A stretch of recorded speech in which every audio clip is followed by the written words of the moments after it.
네, 여러분 안녕하십니까? 8월 19일 화요일입니다. 박명석입니다. 간밤에 뉴욕 증시는 거의 이슈도 없고 그냥 잠잠했습니다. 아무래도 이번 주에 예정된 그 잭슨홀 미팅을 앞두고 다들 이번 주는 조금 쉬었다 가자라는 느낌을 지울 수가 없었는데요.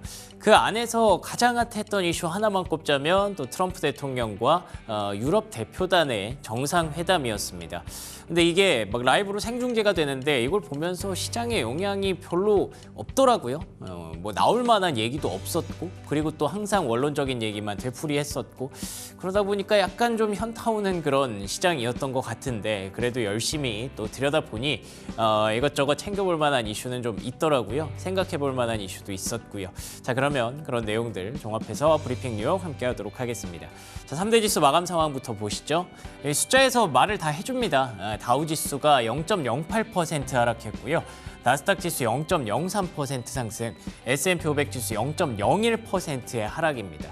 그냥 다 보합권에서 거의 움직임이 없었다라고 보시면 될 것 같아요. 그래도 우리는 테슬라랑 엔비디아만 오르면 되죠. 이 두 종목만 오르면 그래도 계좌는 방어가 잘 되니까요. 그래서 두 종목이 강세를 보였고, 잠시 후에 말씀드리겠지만 AI 전반이 좋았던 건 아닙니다. 소프트웨어 쪽은 샘 올트먼이 제기한 AI 거품론 이런 것들이 연결이 되면서 조금 안 좋았는데, 그래도 이런 종목들이 좀 해줬다.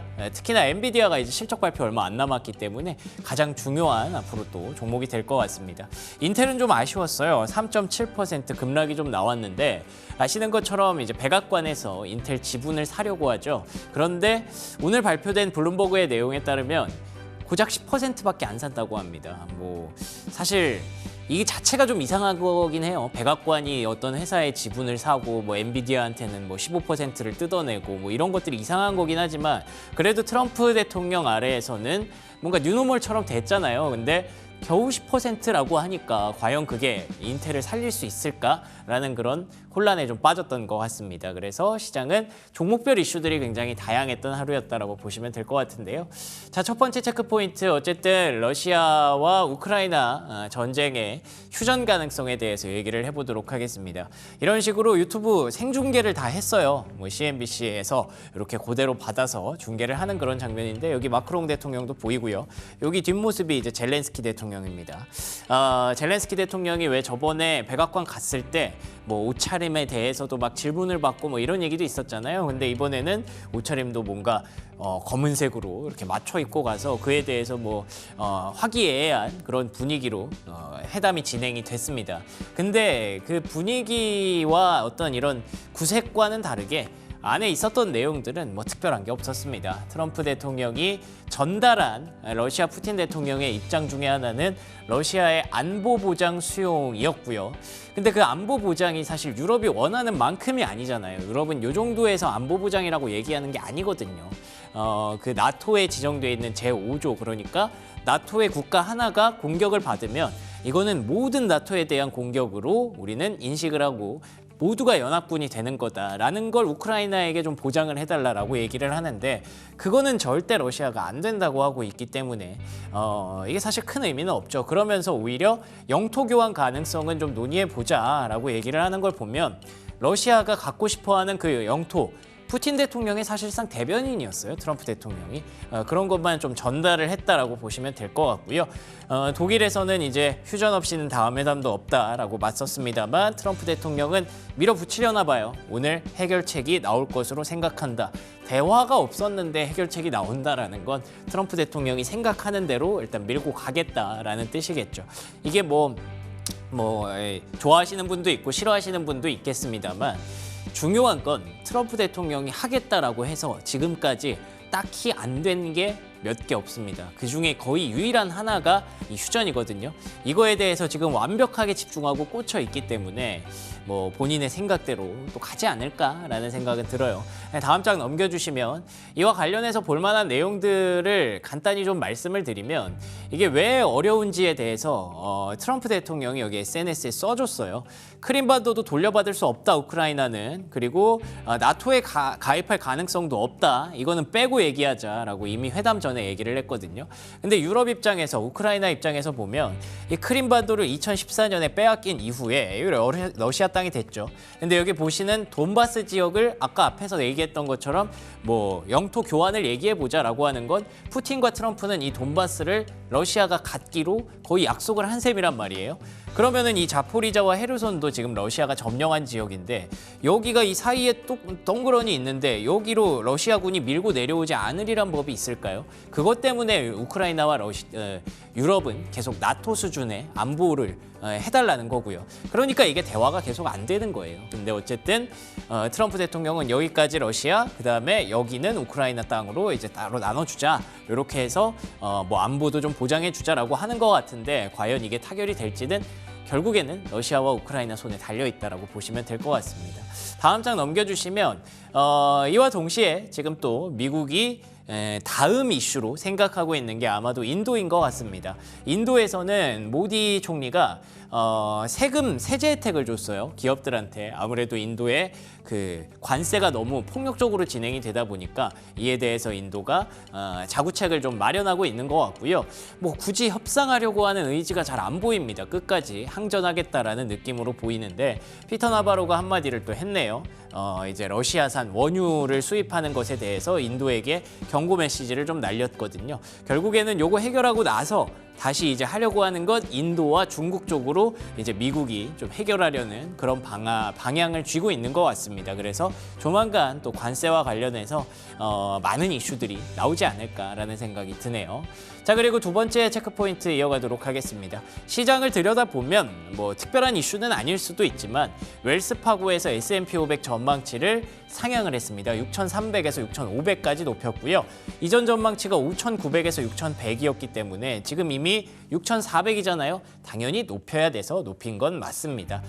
관세 유예가 지속되고 있고 미국 경기 둔화가 완화될 것으로 기대한다라는 게 그러니까 최근에 올해 초에 들어왔을 때 모든 그 월가의 IB들이 생각했던 S&P 500 그 계산치가 있었겠죠. 근데 그거를 관세 들어오면서 다 무너졌잖아요. 그러면서 다들 내렸단 말이에요. 그걸 이제 다시 정상화시키는 그런 과정이라고 보시면 될 것 같고요. 결국에는 요 얘기가 계속 빠질 수가 없는 게 관세로 인해서 내렸던 걸 다시 올려야 되기 때문에 관세의 영향력이 생각보다 크지 않네 라는 배경이 계속 깔려야 되는 겁니다. 그런데다가 이제 내년 초 감세 법안, 규제 완화 이런 것까지 들어오면 계속 좀 랠리가 지속될 가능성이 높다라고 보는 것 같고요. UBS에서는 단기적 변동성이 있을 수 있는데 이것 또한 장기적으로 보는 관점에서 활용할 수 있는 여지가 있으니까 참고하시면 좋을 것 같습니다.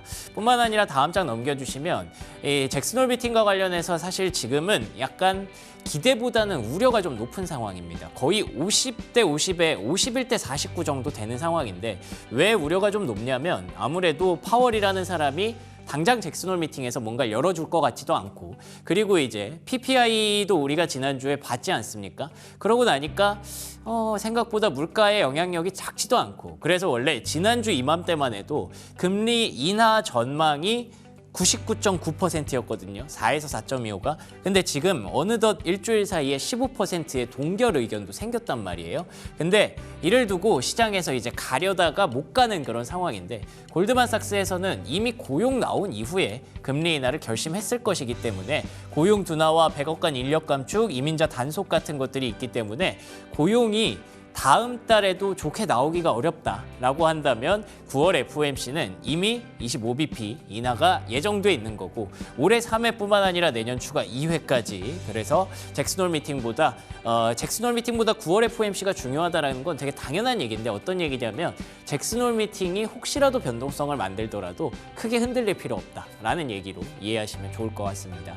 자, 그리고 세 번째 체크포인트 이어가도록 하겠습니다.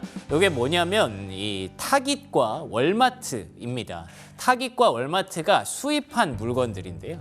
여기 보시면은 요 음영이 4월이고요. 4월에 관세가 들어오고 나서 타깃이 수입한 물건이 확실히 많이 줄었습니다. 근데 이게 7월 달에 갑자기 늘었죠.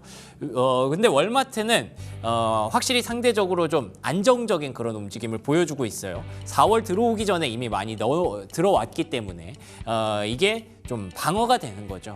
이 얘기를 제가 왜 드리냐면 이번 주에 그나마 좀 주목할 만한 이벤트 중에 하나가 소비주들의 실적 발표거든요.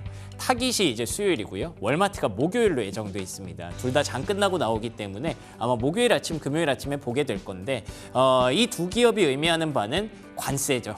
관세가 이 유통기업들에게 얼마나 큰 영향을 줬는가. 지금 또 물가도 좀 오르는 것 같고 PPI에서 봤다시피 유통마진도 확실히 좀 부담스러운 것 같은데 과연 이 기업들은 그걸 슬기롭게 잘 헤쳐나갔는가, 우리가 관세 영향을 한번 점검해 볼 수 있는 좋은 체크포인트, 터닝포인트가 될 것 같아서 요거 한번 보여드렸고요. 다음 장 넘겨주시면 뭐 주가는 지금 나쁘지 않기 때문에 일단 기대감은 있는 것 같은데 이게 워낙에 많이 빠진 상황에서 이렇게 가고 있는 거라서 이게 주가의 반응이 곧 시장에서 생각하는 관세의 영향력과 동일할 수 있다라는 거 연결해서 보시면 좋을 것 같습니다. 자, 그러면 종목들의 흐름 한번 보도록 하겠습니다. 전형적인 로테이션 장세가 지속되고 있습니다. 이제 앞서 말씀드린 대로 잭슨홀 미팅도 있고 그리고 PPI 봤더니 물가 관세 이런 것도 심상치가 않고 그러니까 계속 그 안에서 돌고 있는데 어쨌든 엔비디아와 테슬라가 올라왔기 때문에 뭐 나쁘지 않았다라고 보시면 될 것 같고요. 유나이티드 헬스 최근에 강세가 이어지고 있네요. 자, 그러면 첫 번째 종목, 종목이라기보다 AI 얘기를 잠깐 해보려고 해요. 그러니까 샘 올트먼이 AI 분야에 버블이 온 것 같다라는 얘기를 하고 있습니다. AI가 점점 이제 발전하는 과정에서 뭔가 그 똑똑한 사람들이 되게 똑똑한 척을 하면서 막 좋은 얘기를 하는 것처럼 들리는데 거기서 돈을 엄청 쓰게 한다라는 거예요. 그걸 보면서 이게 마치 닷컴 버블 같다라는 본인의 어떤 소신을 이렇게 전했는데 왜 얘기했는지는 모르겠어요. 어쨌든 뭐 본인이 거슬리는 게 좀 있었겠죠. 이를 두고 다음 장 넘겨주시면 이와 관련해서 연결해서 볼 수 있는 내용인지 모르겠습니다만 팔란티어의 주가도 최근에 공매도가 지속되면서 좀 빠지고 있고 메타 플랫폼스도 이 구조조정 한번 또 한다는 얘기에 2% 넘게 하락을 했거든요. 소프트웨어 기업들이 실제로 최근에 주가가 썩 좋지는 않습니다. 그래서 마침 또 올트먼이 저런 얘기를 했는데 소프트웨어 기업들이 또 주가가 빠지니까 이게 진짠가 오해하시는 분들을 위해서 다음 장 넘겨주시면 엔비디아가 결국에는 요 답을 내려주지 않을까 싶습니다.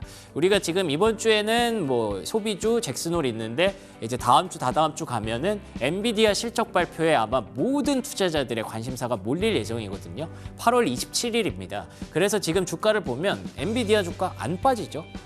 그게 아마 실적에 대한 기대감이 있기 때문으로 보여지는데요.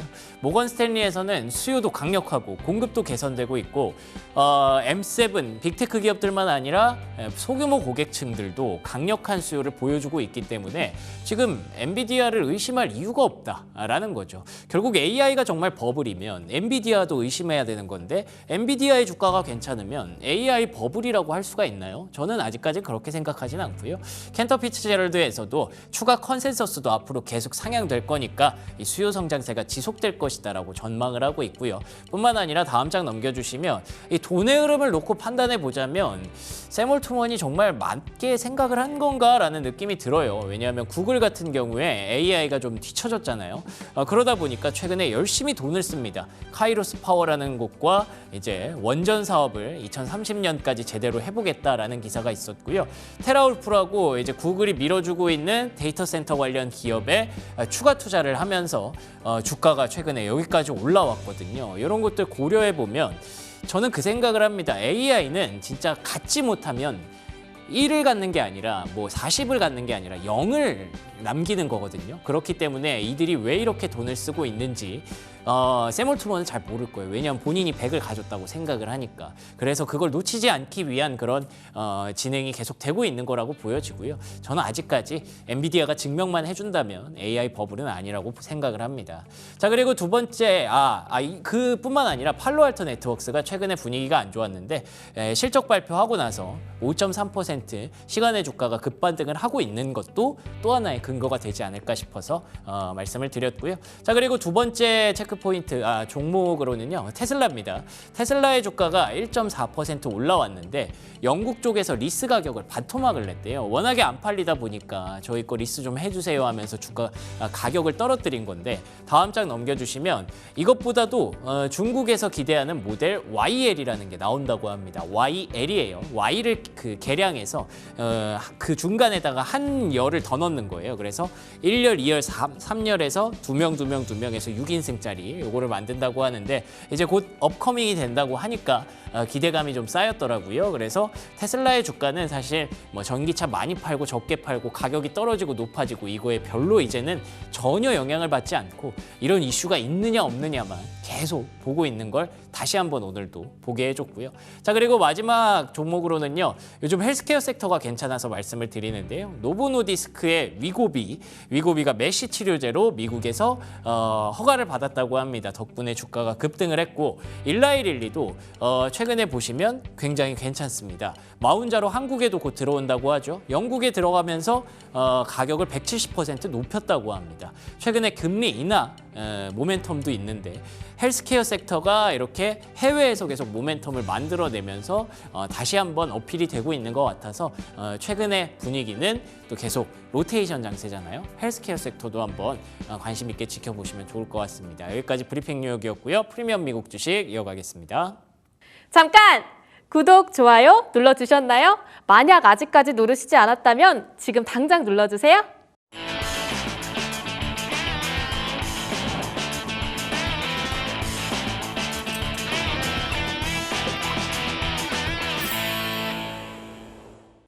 네, 프리미엄 미국 주식 들어왔습니다. 오늘 이 시간 그래너리 투자자문 이원수 대표와 함께합니다. 안녕하십니까? 네, 안녕하십니까? 네, 반갑습니다. 간밤에는 뭐 특별한 이슈는 없었던 것 같아요. 시장의 분위기가 아무래도 보합권 등락을 이어갔고 이렇다 할 움직임이 좀 없었던 것 같은데 다들 러시아 얘기 이런 것만 보고 잭슨홀 미팅 기다리고 그렇죠. 이런 분위기인 것 같아요. 어떻게 보셨나요? 일단 다행히 지난주에 사실 생산자 물가지수죠. PPI 쇼크를 흡수를 잘 한 것 같아요, 시장이. 그러게요. 예, 그게 흡수가 좀 잘 됐고요. 그다음에 이번 주 같은 경우는 그래도 좀 이슈가 몇 개가 있으면서 러시아 잘 아시는 전쟁 얘기뿐만 아니라 그다음에 잭슨홀 미팅 앞두고서는 결국 시장이 좀 관망세로 돌아섰다라고 보셔야 될 것 같고요. 저는 다행이라 생각을 좀 합니다. 그래요? 예, 왜냐하면 지난주에 있었던 그 충격이 그대로 이어졌다라고 하면은 시장이 조금 더 생각이 좀 깊어질 수 있을 것 같은데 그걸 이제 충분히 좀 흡수를 했고요. 그다음에 잭슨홀 미팅을 통해서 처음에는 좀 50bp 이상 빠른 속도의 어떤 기준금리 인하에 대한 기대감이 있었는데 그 부분을 조금 좀 완화시켜주는 그런 이제 역할을 좀 했다라고 좀 보여주기 때문에 일단 시장을 좀 한번 진정시키는 역할을 어제 해줬다. 네, 이렇게 지금 보여지고요. 대신에 어제 같은 경우는 섹터별, 종목별 차별화가 좀 심화되는 그런 상황을 좀 보여줬습니다. 인텔 같은 경우에는 정부의 어떤 10% 지분 인수 논의를 하고 있다는 소식에 어제는 이제 한 3.66% 하락을 했는데 그 지난주 같은 경우는 계속 상승세를 또 이어갔거든요. 그다음에 태양광 쪽에서도 지금 정부가 청정에너지 세액공제 지침을 조금 더 완화시키면서 퍼스트솔라든지 솔라엣지, 인페이스 에너지 거기다가 썬런까지 거의 9에서 10% 이상 또 성과를 좀 보여줬고요. 비트코인도 다시 또 11만 6천 달러 회복한 다음에 라이어 플랫폼이라든지 비트팜즈 같은 이런 채굴 회사들의 어떤 주가는 또 강세를 보여줬고요. 이번 주에 이제 소비재 기업들의 또 실적 발표가 좀 있거든요. 그쵸. 그래서 월마트도 오늘 기대감의 상승을 좀 했고요. 타겟도 마찬가지고 TJX 컴퍼니도 계속 플러스로 좀 전환하는 모습을 보여줬고요. 헬스케어 쪽에서 봐도 유나이티드 헬스그룹을 지금 워런 버핏이 지분을 계속 증가하고 있다는 소식에 지난주 같은 경우에는 크게 한번 상승을 했고요.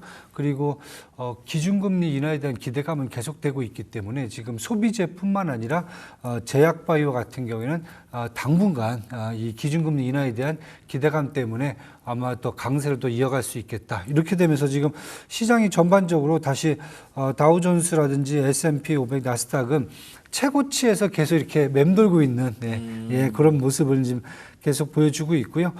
그런 상황에서 본다면은 지금 시장이 조금 이제 숨을 좀 돌리고 이제 움직임을 좀 주시를 해야 될 것 같은데 저는 일단 지수의 어떤 그 변동성은 좀 있을 수 있겠지만은 결국은 종목별 쪽이라든지 업종별 차별화를 보시는 게 더 나을 수 있다 이렇게 지금 보여지고 있습니다.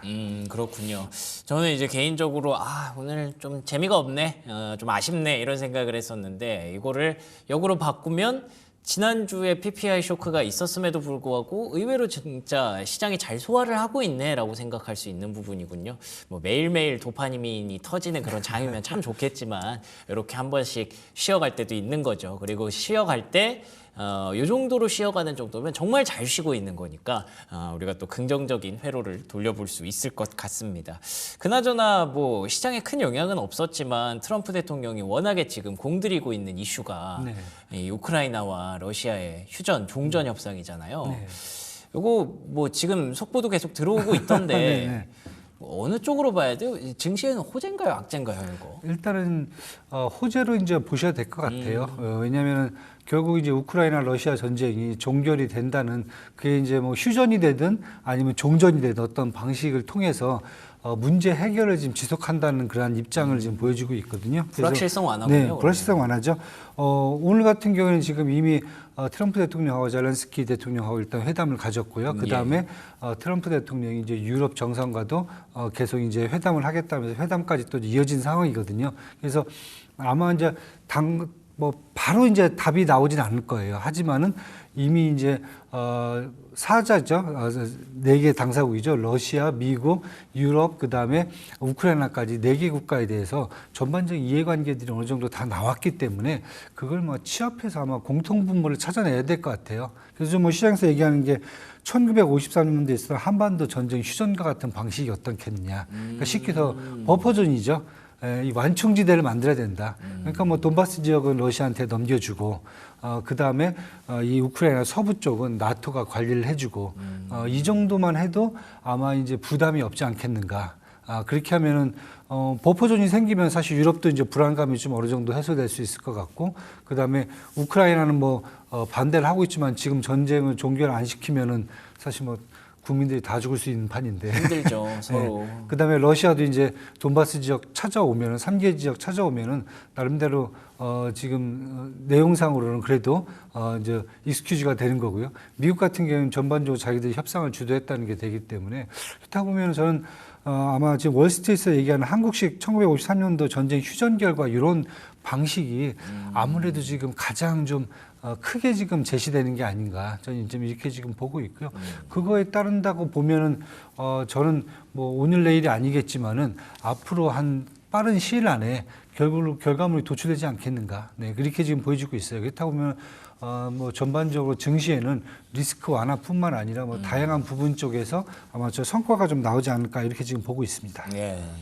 참 이게 만약에 진짜 우리나라 얘기라고 생각하면 참 억울할 수도 있을 것 같아요. 예, 우크라이나 입장에서 일단 영토 빼앗겼는데 그리고 또 인명피해도 정말 많았는데 결국에는 여기서 일단 그만하자라는 압박을 어떻게 보면 받고 있는 그런 상황이니까요. 그렇지만 이제 우리가 글로벌 증시 투자자 입장에서 본다면 어쨌든 불확실성이 좀 완화가 되고 이제 원유 가격이라든지 천연가스 가격에도 불확실성을 해소할 수 있는 그런 중요한 이벤트가 될 수 있기 때문에 머지않아 어떤 결론이 나오기를 우리는 좀 긍정적으로 기대하고 있어도 괜찮을 것 같습니다. 자, 그리고 이뿐만 아니라 우리가 모두가 주목하고 있는 아직 이 금요일이면 이제 주말에 나올 텐데 이것 때문에 이번 주에 뭘 할 수가 없네요. 잭슨홀 미팅. 네, 계속 뭐 지켜보겠죠. 계속. 시나리오를 좀 짜놓고 기다려야 될 것 같은데 어떻게 보세요? 일단은 뭐 파월 의장이 통화 완화 정책에 대한 재개를 하겠다는 기대감은 사실 그렇게 크진 않아요. 예. 근데 일만의 기대감은 있습니다. 그렇죠. 네, 왜냐하면 작년 이제 2024년도 같은 경우에는 8월 초에 엔캐리 트레이드가 터지고 그다음에 7월 실업률 데이터가 악화가 되면서 이때 사실 파월 의장이 잭슨홀 미팅 끝나고 나서 금리 인하로 전환을 언급을 했거든요. 이때요. 그러면서 그때부터 다시 또 금리 인하가 있었는데 이번에도 마찬가지로 파월 의장이 또 그런 부분들을 언급하지 않을까. 일만의 기대감이 있고요.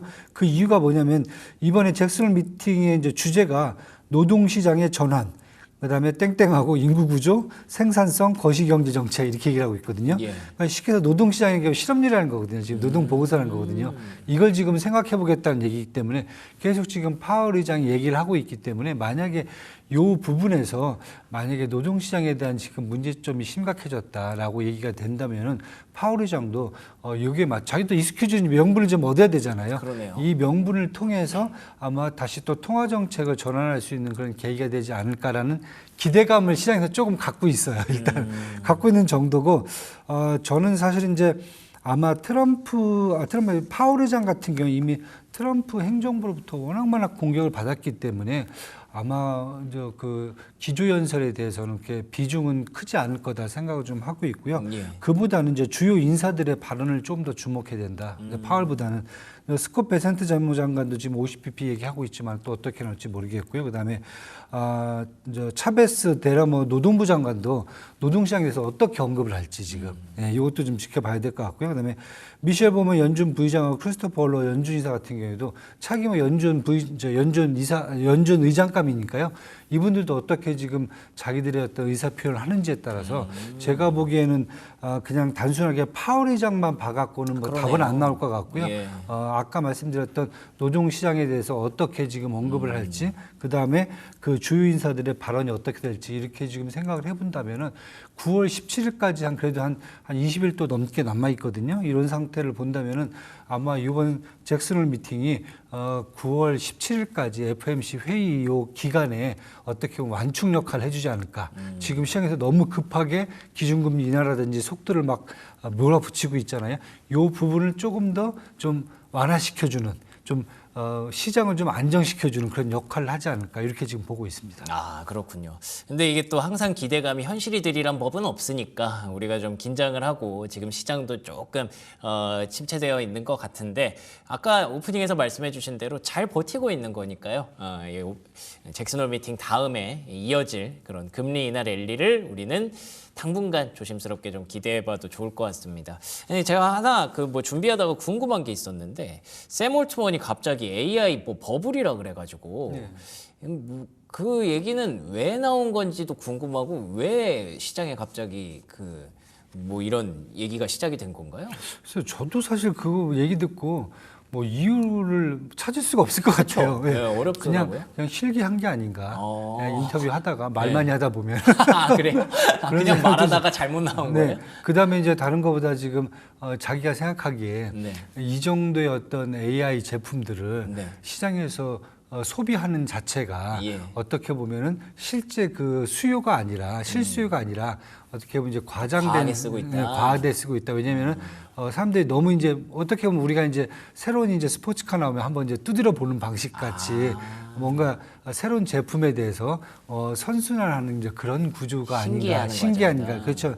뭐 우리가 테크셉이라고 하는 사람들이 많잖아요. 뭐 그렇죠, 제품 나오면 먼저 한번 두드려 보야 되는 맞죠, 사람이 맞죠. 있으니까. 그래서 그런 식의 시장이 돼 있기 때문에 저는 이제 요분 얘기하면서 이제 아직까지는 실수요가 아니다. 그러니까 저희가 처음에 인터넷 나왔을 때 그 인터넷을 막 가장해서 뭐 이걸 통해서 무슨 뭐 식품을 주문하고 막 이런 식의 어떤 실제 수요를 하기에는 아직까지는 그랬었죠. 그 정도까지는 아직 아니다. 네네. 그러니까 그 앞단에서 이게 어디에 필요할지를 자꾸 테스트하는 사람들의 그러네요. 영역이다. 네. 이렇게 지금 저는 얘기를 한 것 같아 갖고 뭐 실제 우리가 얘기하는 이제 그 AI 거품론하고는 좀 저는 좀 약간 틀리다 얘기하는 게. 그런데 언론에서는 그것을 버블로 자꾸 표현을 하니까 좀 문제가 되는 게 아닌가 그렇게 생각을 하고 있고요. 관련돼 갖고 요즘 이제 뭐 팔런티어라든지 좀 빠지더라고요. 전반적으로 주가가. 빠지는데 사실 이미 이제 공매도가 들어왔어요. 그게 무슨 뭐 버블 때문에 그런 게 아니라 제가 계속 밸류에이션 말씀드리잖아요. 부담스러워요. 이 정도면 너무 맞아요. 부담스러워요. 그래서 부담스러운 종목들은 지금 이제 공매도가 좀 들어오기 때문에 조심을 하셔야 되겠다. 이런 상황이다 이렇게 지금 보여지고 있습니다. 알겠습니다. 뭐 저도 그 생각이 들었는데 엔비디아가 결국 증명해주면 되는 거죠. 그렇죠. 실적 발표에서. 뭐 다음 주 실적 발표해주면 되는 것 같고요. 네네. 지금 뭐 분위기도 사실 나쁘지가 않거든요. 팩트셋이 사실 2분기 S&P 500 기업들의 이익 전망을 한 5% 정도 전망했는데 지금까지 나온 게 한 12%예요.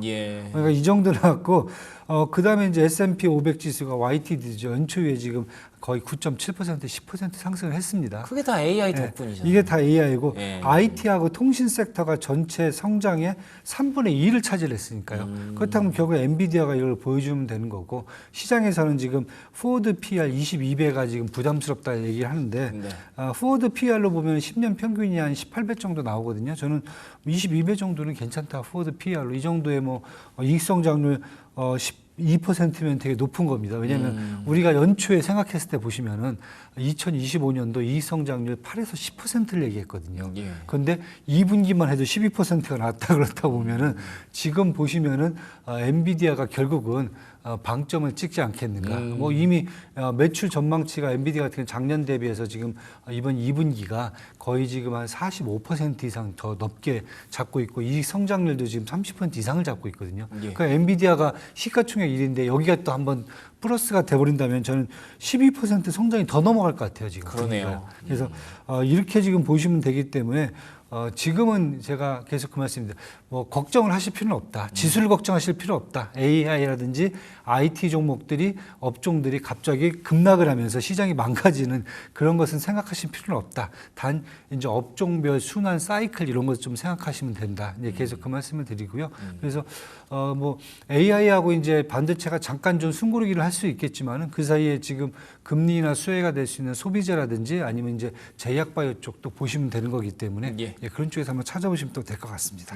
소비재 최근에 계속 언급해주고 계신데 이번 주가 또 소비주 실적 발표가 좀 네, 있잖아요. 맞습니다. 이것도 좀 긍정적으로 보고 계시겠네요. 그러면. 네.